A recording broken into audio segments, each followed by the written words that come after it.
And now it's time for Sophie's POV with Sophie the Revenant Dullahan. Tonight's review: Forza Street Racing. I should have won the fucking lottery!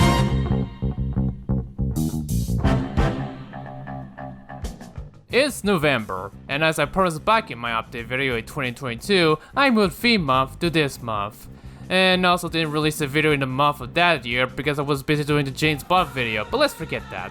For this year, it's time I check out a few one-make racing games, or as I like to call them, Automotive Advertgames.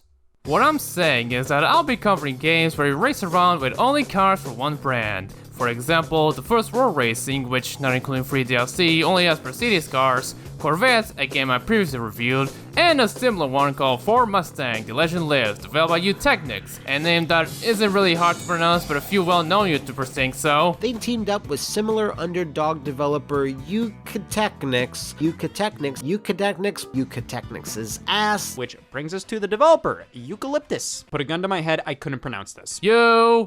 Technics.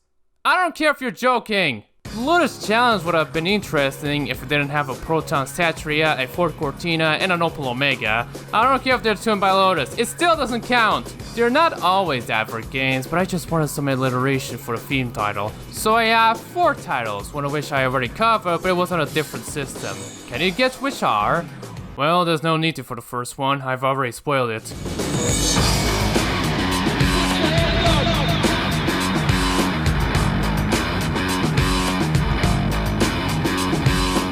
Forza Street Racing. No, Ford didn't make it. Henry Ford, founder, visionary, anti-Semite. This guy certainly hits one of the 3. He was born in 1863 in the Spring Wells Township between Detroit and Dearborn, Michigan. He lived on a farm but hated working there, so he left for Detroit in '79. There, he became enamored by the automobile later in his life and dreamed of creating a successful company. After a few failed attempts to make a car company, including one that became Cadillac, Henry Ford founded the Ford Motor Company in June 1903. Contrary to popular belief, the Model T was not the first car Ford made. It was actually the Model A, not to be confused with the later model. The first Model T was produced in 1908, but back then, production was slow and unreliable. The automobile was considered a niche object for the rich, whereas the poor would stick to public transport or riding carriages. It wasn't until 1913 that the concept of the assembly line was implemented to car production. And when that came, as well as the implementation of the 5-day workweek, production ramped up, with one Model T built every 2 hours 40 to 1 hour 33. Soon enough, the Model T became an icon, selling over 50 million units overall until 1927, making the automobile mainstream. And now we're stuck with it. Anyway,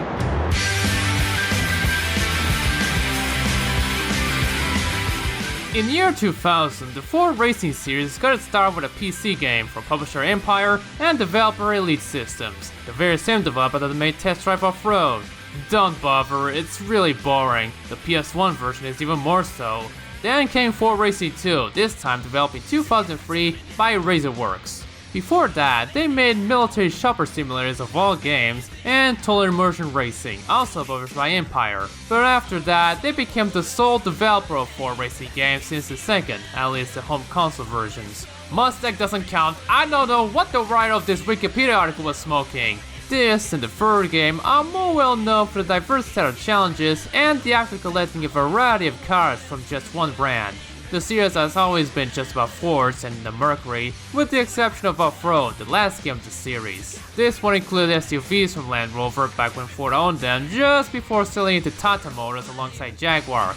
I've reviewed one of them in the past, back when I looked generic as fuck and referenced Catalan politics for some reason. I never even went to Barcelona for another 6 years in kayfabe. This game is begging for a review, but this isn't that video. This is Forza Street Racing, released in 2006. It's also known in America as 4 Bold Moves Street Racing, based on an ad campaign. Free guesses as to why Off-Road wasn't called Built for Tough Racing Off-Road featuring Land Rover in that region. While the European and Australian versions were published by Empire under their explosive label, the US version was published by Eidos, interestingly enough. It's available for the PS2, Xbox, PC, and PSP with the subtitle of LA Duel in Europe, which is a remix version that has additional cars. While I can consider it as the most complete version, I'll be playing the PS2 port, mainly the Australia-only XR edition. Well, what's so special about this? Here's an intro where 3 Fords are driving around LA. It's not overly long, unlike the Corvette intro. Shame it doesn't showcase the features of the game, but what do I know? Apparently I barely talked about the bare bones plot of GTA 3. In the European versions, you have an option to have either 50Hz or 60Hz for that smoother NTSC experience. In the Australian version, there's no such option. After the intro, it's cut right into the title screen. I actually like the menus here. It's simple, but I still like the bluey look and the ground level upward shot of the streets. And the letters going crazy when you highlight them are just sweet. I love sweet. Now menus are just sour, and I hate them. The main deal is the team racing, where you race with 2 or 3 teammates in championships. I'll talk about it later in the video. You also have solo races, which are obvious. There are single races and championships on both modes. However, to unlock the solo championships, you have to win the tourney categories in team racing. Worse yet, they don't unlock any goodies anyway, other than completion. Well, fuck that. I'm going to team racing and hire my own partners in crime. Fighting for our back and better than ever. Oh, I somehow doubt it. Wouldn't you know it, this game has an actual career mode with a dealership and everything. I only have so much starting cash, so I bought a Mustang Fastback and a Mark 1 Escort. Nothing personal, but I couldn't afford to buy another Mustang. It's best to play the tutorials before actually playing anything team racing related, but first...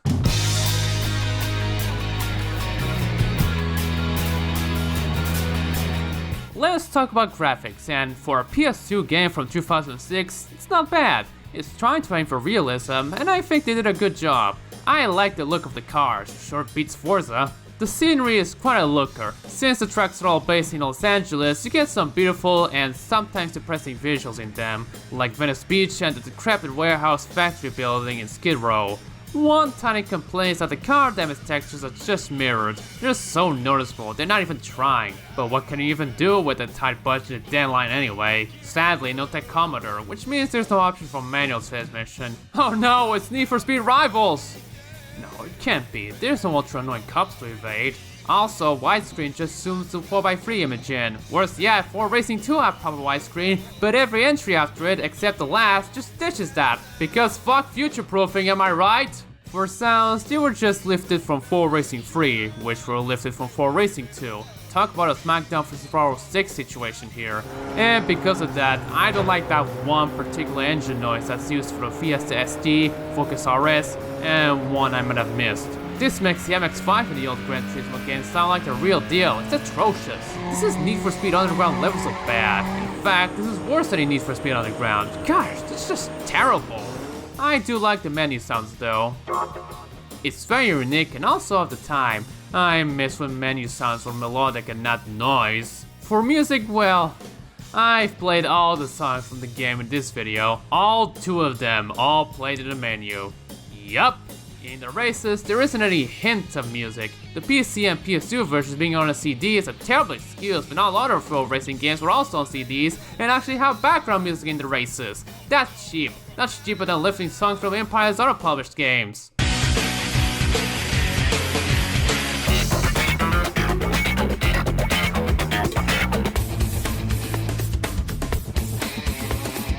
Don't get me wrong, the songs in the game are good, especially the team racing menu. It's smooth as silk. But damn it, this is so boring without any racing music. I sure hope the gameplay isn't a disappointment.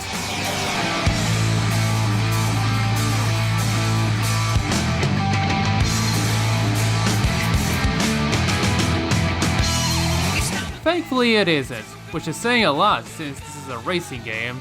The driving is simcady with more emphasis on the arcade side. For one, none of the cars can do so much wheel spin or snap oversteer, not even the Mustangs. It's easy to crash on, even if you're more likely to crash to the side stuff with a faster car. Pretty standard stuff for a racing game, it's alright to be honest. Speaking of stuff on the sides of the streets, there is damage, though it's mostly visual. Even the smoke puffing out of them won't stop you from winning, seriously. And don't worry about the lampposts. If you hit them, they only slow you down, but not to a complete crawl, and give you iframes. Makes the races less frustrating at least. Alongside the glaring omission of traffic, for a street racing game, the places are damn empty. I guess Ford didn't want Razorworks to add it. I'm sure they were already in hot water for implementing car damage into the mix. The main feature of the game is team racing, where you race with 1 or 2 AI partners against other teams. The objective of at least the standard team races is to finish the race with the most points. To do that, you and your mates have to get to favorable positions on the grid, with first place giving you a potential 10 points, while the rest is 8 through 1 if there's 9 cars in the race.